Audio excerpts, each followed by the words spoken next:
Hi guys, today we're going to react to Holy Roller by SPIRITBOX. This is a Buy Me a Coffee request from Dan W60. Thank you, Dan, for this request. We appreciate all your ongoing support. Thank you for bringing us back to SPIRITBOX. As always, thank you for all the support you're throwing our way, Dan. We appreciate you so much. Keep it coming. Thanks a lot.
Where to begin? It's a short song, but even from the style when it starts with the home video VHS camcorder with the streaks on the film, the song starts heavy and you see Courtney LaPlante in somewhat of a fake persona because she sings in harsh vocals and yet she has a pleasant expression on her face. They immediately tell you that's not who the person really is who's singing, and it kind of had me thinking about the occult scene where you get people who reach out and give you false promises of a better future or whatever, better future in the afterlife, and they bring you into their sinister intentions because they are master manipulators. That's what it said to me, that imagery where you see Courtney LaPlante and her flower girl pleasant appearance, and then at least in the story of the music video you see what she really is, what she really looks like, demonic creature. I love it. It correlates in a very interesting way to the subject matter, which I will talk about later. Beautiful. Yeah, there's definitely that duality that you're talking about in this, but what sort of struck me most is how different this song is to other stuff we've heard from them so far. This does not have that sort of melodic ethereal quality that others did, that kind of mixed the metal with something that's a bit more pleasant. Here it's pretty much all trying to create that unease and unpleasantness in the listener and the viewer. The video is also pretty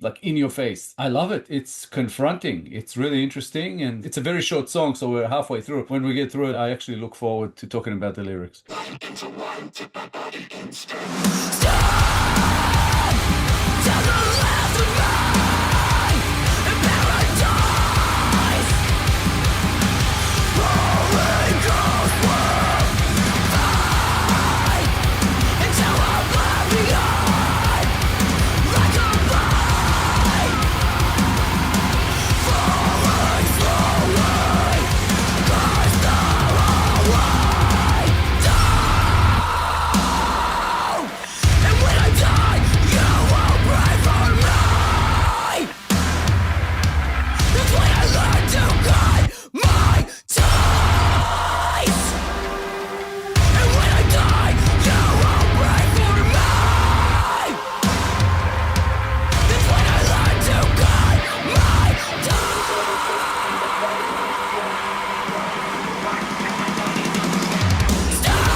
impressive.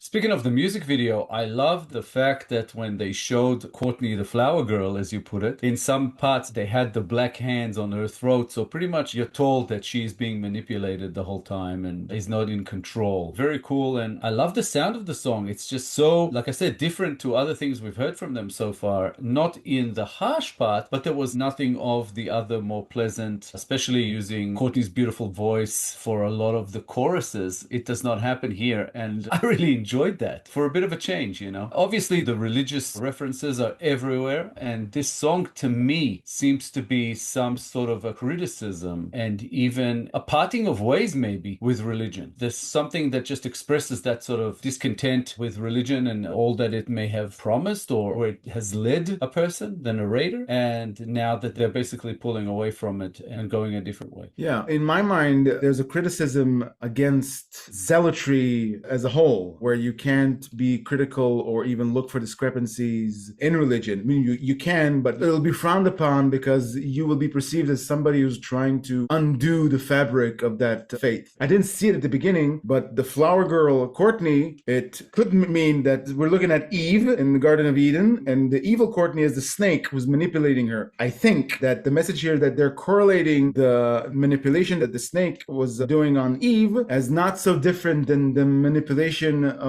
religion on people. It's like the song is saying, be cautious. Don't repeat the same mistake. If that's what you're buying into, then look what happened with Eve. Don't allow yourself to be manipulated. Be critical. Ask questions. Look for discrepancies. Be faithful to truth, not just what you're being fed as religion does. Yeah, that first line of the song, Holy Roller sits in the garden we fled. It took me straight away to the Garden of Eden. It says the garden we fled, but it's really the garden we were kicked out of. And then, you know, all this blood into wine, and later on, there's reference to the Nazarene, which I assume refers to Jesus Christ of Nazareth. Crown of God, you wear it thin to come and rapture me. So it talks about basically that sort of criticism, but towards the end, it goes into, and when I die, you won't pray for me. That's when I learned to cut my ties. So it's like I came to a realization that there is no reward in the afterlife. So I'm basically calling you out for your lies, and I'm cutting my ties from whatever this belief, this spirituality, this religion that I'm part of at the moment. I'm walking away from it. It's very, very sort of strong. There's something very kind of aggressive about the way that the song is performed and even shown in the music video. I just thought it was really powerful. And at the same time, even without having a deep look into the lyrics, you still get that feeling from it, that this is what the song is about, and that's kind of where it's going. Really, really good. I really enjoyed it.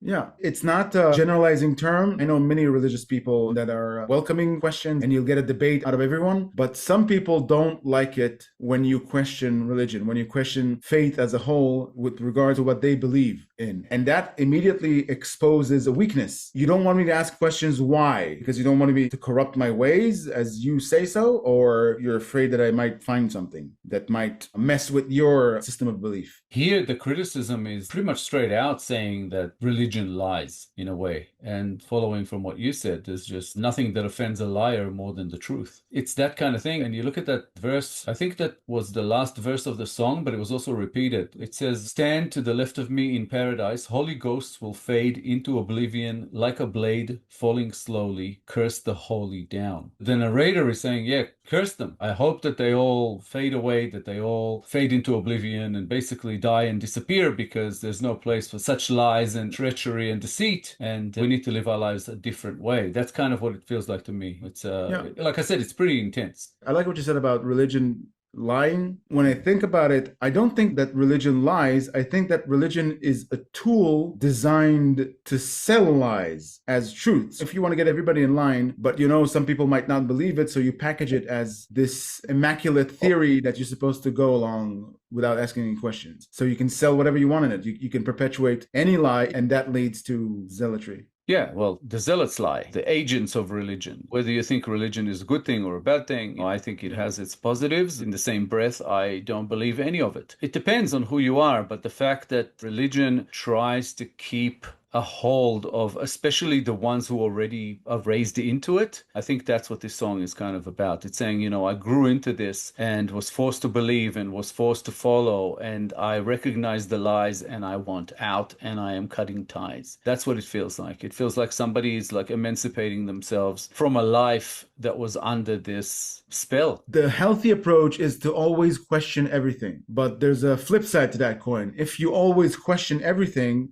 all the time, you will lose your mind. You will not hone in on a set of values that will satisfy you. So I think, at least to me personally, the solution is to hone in on a set of values, but keep room for error. Respect what you don't know. That's actually against zealotry. If you respect what you don't know, you don't just say, this is the way it is, and that's it, and there's nothing else besides it. Then you're not leaving room for error. You're limiting your capacity to take in information. I agree with the sentiment. I partially disagree with something that you said there, that if you question everything, you're going to go crazy. I disagree. I think you should always question everything. I think that when you expect answers to everything, that's when you'll go crazy. If you expect to find answers to things that are not available for you, that's a different story. But you should always question everything, because otherwise you're just taking something that you are told and taking it as fact or truth or whatever. And anyone who tells you that they know anything for certainty, whether they're aware of it or not, they are lying. I think that's kind of part of what this song is about. The fact that everything is sold to you as fact, as some kind of a reward system for doing what you're told and all that doesn't exist, that you're just being used really to follow along somebody, a path that somebody else has set for you. It's really about personal freedom and your own spirituality, wherever you may find it.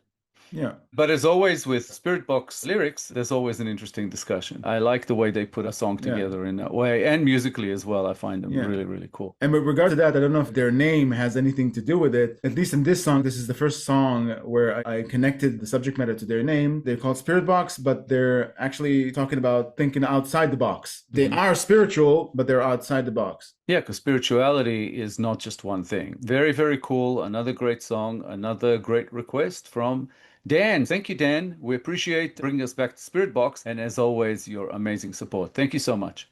Yeah, thanks, Dan, for requesting this beautiful SPIRITBOX song. We enjoyed reacting to them very much. More like this will be much appreciated, and thank you for all your ongoing support. If you enjoyed this episode, guys, please be sure to like, subscribe, comment, and click the little bell icon so you'll be notified on all our future videos. If you have a song in mind you'd like us to react to, please make a request through BuyMeACoffee. The link is at the top of the description below. Thank you all for sticking with us.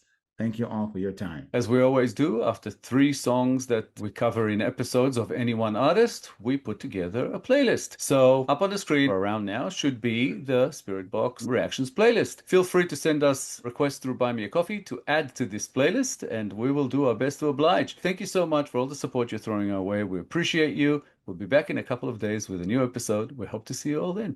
Thanks again, guys. Bye for now. Bye, guys.